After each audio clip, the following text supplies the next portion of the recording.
Hello guys, and welcome back to this channel. Workday guys, I'll be showing you how to change Google Finance currency. Before we get into it, it's important to know that currency settings can affect how your portfolio values, gains, and comparisons are displayed.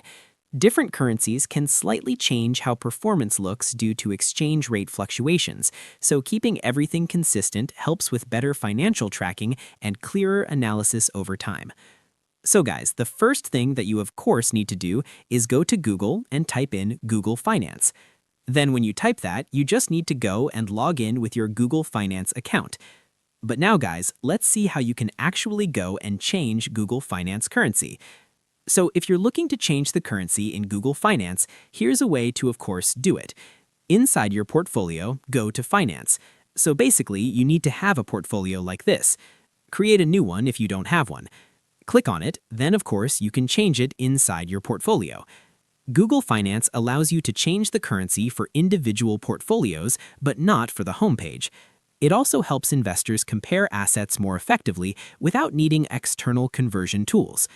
So when you're here in your portfolio, you can go and add investments and change the settings. As you can see, we have the currency option here, and you can go and change it inside the portfolio. That will be everything for this video. I hope that you found this video informative and entertaining, guys. If you did, don't forget to like this video, share it, subscribe to the channel, and turn on notifications.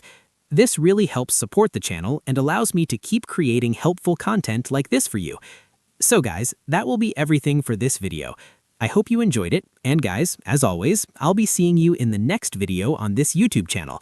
Until then, as always, bye guys.